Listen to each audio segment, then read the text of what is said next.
curtiu a noite toda. Ele bebeu, dormiu com mulheres quando foi pagar. A conta estava deu ruim para ele. O Jornal Nacional fica por aqui. Outras notícias do Jornal da Globo. Logo após o futebol.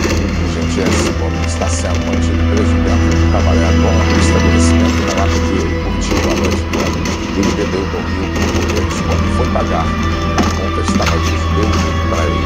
O Jornal Nacional fica por aqui. Outras notícias do Jornal da Globo. Logo após o futebol.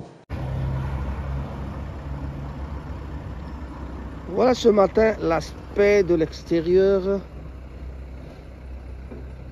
à Manchester. Tongo Etani, ma voiture est comme glacée. Donc vraiment, au moins, les bandes ils ont quoi moi mais malheureusement ils ont moi carré à Malili. Donc à mon allée on a bien manteau. Donc vraiment dans l'aspect il y a le quartier à Ngoyo. Banzete aux moins ma petite no se couille alibalupango comme salité. Tala et pas à voisin il y a la banzete ma petite na nio se y a pas na biswa. Voilà. Bon, à côté, aux hommes la gel n'est sali. Trop de glace. Le pas de salité parce que bah na hiver ma petite union sur ça quoi na katia le pont ma petite biso dans nzete mais aux hommes na banzete zo utakune zo ye pipe. Voilà. Donc c'est l'aspect aujourd'hui de Manchester. On voit bien qu'il y a du soleil mais en tout cas Ezali na Malili Moko Yako Sakanate. J'ai pas eu le temps de regarder la température. Même que la zone a besoin de bimate. Nabimi di bandaka nazo chauffer voiture parce que vraiment à n'importe quelle chose qui peut ça robima au kokate. Parce qu'il faut déjà tala ko baninga mindele ko bazo tia mai moi mai ya moto pona balongola ba glace. Voilà, c'est l'aspect aujourd'hui de devant ma parcelle. La libanda aux hommes la pelouse et la kawame. Pelouse là il a gel moyen là il a gel moyen voilà. Oh pour la voisin ti kamon ba voisin kuna bendele baza kotia ba mai pour ba koka ko bimisa. Moi je chauffe ma voiture parce que si je sors après-midi, je dois vraiment avoir un moteur. Donc, les voitures diesel, ils en ont besoin qu'ils aient chauffer. En face, Nabiso, c'est le housing, il y a le housing, bazar pour ça, la maintenance. La maintenance, voilà. Donc, on a l'écolo à toi, Penzado.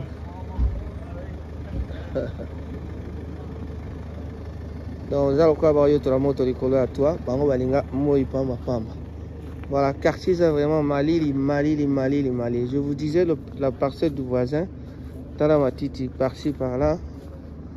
Voilà. Bon. Je vais essayer de tourner la caméra vers moi-même pour que la personne sache au revoir. Parce que c'est un petit tournage de quelques minutes. Donc, aspect pénal à quartier à Maïsplatting. Yango Lelo. Voilà. Entre temps, biso na Congo, ba élection. Ba biso ba Congolais toza distrait mbokezo kende. Toza distrait. Ba kontina biso ba rapoto ba mona ka aspect ote ba ninga ko sala banda ko kwa awate. Le social aussi baza ko tala te. Bientôt les élections, le 20. Tisiko, il y a quelques personnes qui ont doute que l'élection est au Congo. Voilà, la rue de Winston Road, Yango, Mobimbezo, la Sabino, Kobanda, Tikuna. Moi, moi, esprit hiver et comme la carte postale. Né au monde, la photo, on a une carte postale. Donc, vraiment, Yango. Banzete et Kauki. Et Kauki te mais matiti et Kauki et quoi inase ni on soit comme il et puis ça va moi beauté moro à ville. Puis ça va beauté à ville. Voilà, malheureusement la tiki trépied na ndako nako mi filmer après parce que dans la dernière minute na ça là nini conclusion na ngamo parce que ça moi séquence il y a 5 minutes. Voilà. J'en profite pour dire bonjour à tous les amis de Manchester. Jancy, Mona Bolton, Bambo Tinayo Yangoana. Je pense encore à Emekanda. Emekanda avec Wakanda Nabiso. Et Sikapi, beaucoup de gens mais la moi, bière, collé à moi, mbisipe. En tout cas, les Aliwana, n'a pas besoin de maman l'a dit, na shop il y a référence. Bangona, monsieur Guy Force, Bumba, et juste à côté, tout ça, DHL Express, il y a Boule Chocha. Je crois que vous avez bien. Merci beaucoup.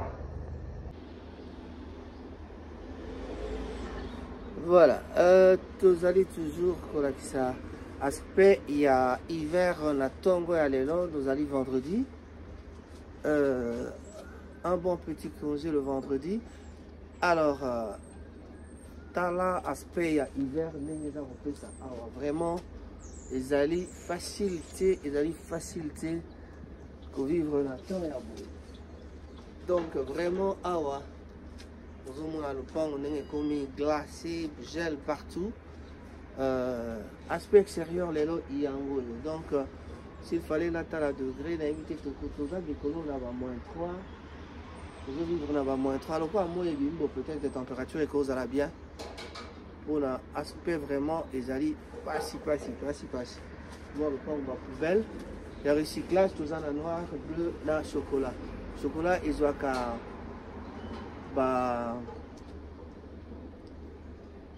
Canette, manzanza, plastique et kotarawana.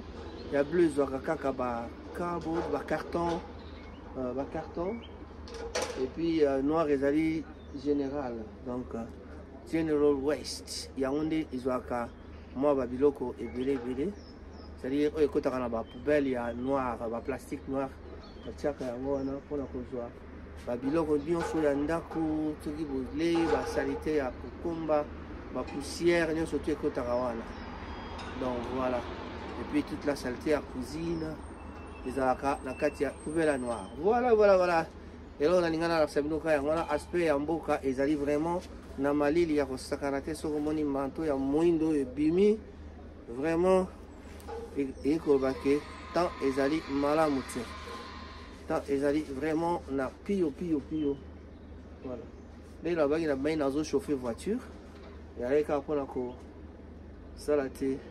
Ceux qui n'ont pas bima, dans un moyen robima bien. Voilà. Je vais arrêter le moteur parce qu'il a tiré la voiture dans chauffé moteur. Je crois que la glace est longue et que ça va maintenant. Donc voilà, kata nini tout ça. Voilà, merci beaucoup. Je crois que vous êtes bien branchés sur Ango TV. Et à Manchester, je salue Blaise Simbu, Batebele, Tozana Bango. Masolo, Tovanai Kolobasusu, Pesimbote, na Bamama Bolingo, tout ça là. Fête Moko, il y a le 9 mars, la fête de la femme et Gozala. Le 8 mars, en tout cas, toutes les personnes vont venir à Manchester. Motomoka zangate parce que vraiment mon colonna ba maman ba la sabino elle là konini ba ebi ko ça damage to kolia pena ndingi to lia kana bandako et kozala damage à restauranté et kozala la différence monene donc damage à restauranté biloko oyo ya ndako ba maman bolingo bazali une affaire de 20 mamans il y a Manchester au basanganaka pour na masolo il y a kokolisa bolingo ndenge ki kombo ya groupe la koyali Maman Bolingo. Voilà. Donc, le coup de Maman Bolingo, relaxation Bolingo na bango à travers cuisine na bango nenge ba lambaka. Je crois que tu es bibisono sur 20 livres de foot pour entrer, mais ils allaient déjà vous assurent que bino so borolé vous allez quoi buffet kolia kotonda kolia kudia pour sabadala nenge ba Congo ba lobaka kudia pour sabadala. Alors nenge to ba rappel our eating will be free. Donc, food free, voilà.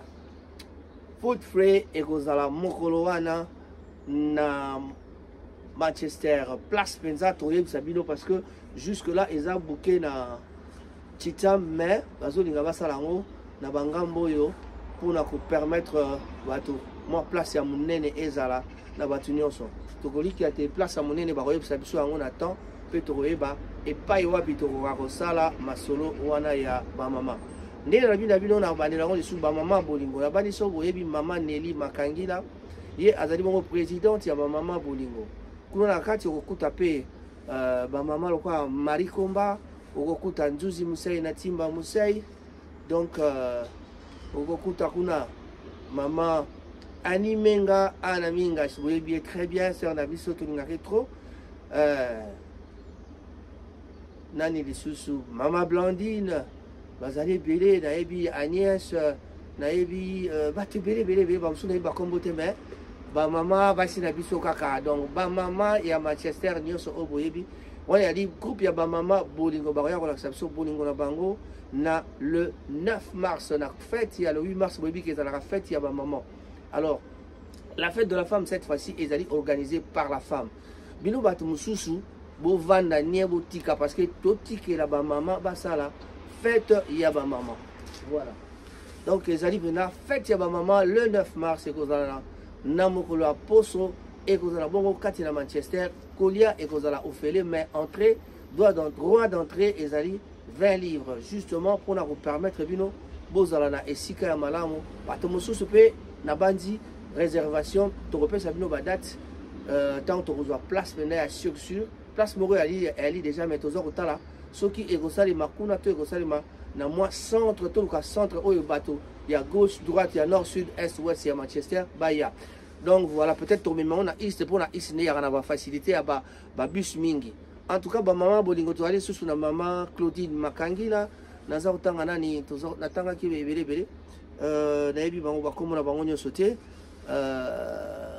Madame Bouchiri, c'est je crois Agnès Yewana d'ailleurs ça la confusion pamba vraiment ba maman bazali ebele o bazali katina nini wana donc toza ko senga na bino bo bungama parce que le 9 mars to sepela na ba maman ya Manchester ba maman bolingo groupe ya ba maman bolingo ba bengi basi banso batata banso boya pe na bana na bino o wasili kokola baya na fête voilà parce que les ali fête ya maman azali moto abota kabiso maman ali moto oyo alakisa biso bolingo la mokolo wana azali moto oyo a memi via moto même soki makambo ya nzambe saki tango nzambe akilaki mobali liboso mais amonaki kelako moyo ezali kozanga yaki mama donc ba mama tokopesa bango respect na ko répondre na invitation wana pona mokolo wana ya le 9 mars.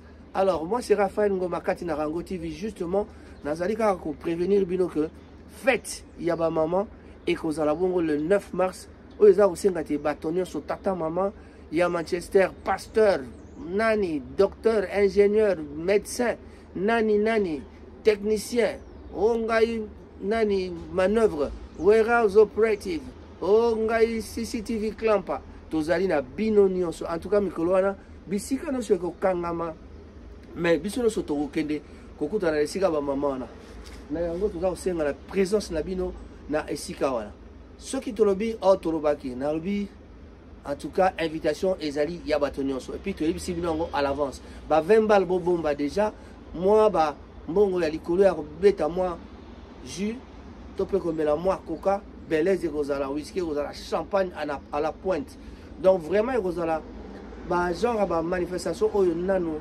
bomona te franchement cette fois-ci les mamans batie bar likolo masolo eza kitoko na bino ba maman bolingo j'ai eu le temps de causer avec certaines de ces mamans ba bino ngate makambo ekozala kitoko en tout cas oyo nyonso azali na besoin de renseignement bomeka koluka maman Nelly Makangila botuna ye ba renseignement mais en tout cas Rango TV pe Nekov TV avec le James Cameroun congolais bino moko boyebi Koko Njoko tokozala wana mpona koyede bango na makambo oyo etali communication en tout cas je suis volontaire na côté wana mpona koya koyebisa bino que match eza carré bobanga te boya ebele bamama bolingo balingi balakisa biso bolingo na bango moko na moko akopresente plan na ye oyo aliasaka mobali na ye na ndako mama na ngai ye soko boyebi te biso toyebi makambo yango e boya bomona donc na bino bamama bolingo babengi biso pour que tokende kozala na esika wana tosala masolo batata bamama bandeko nalobi turo.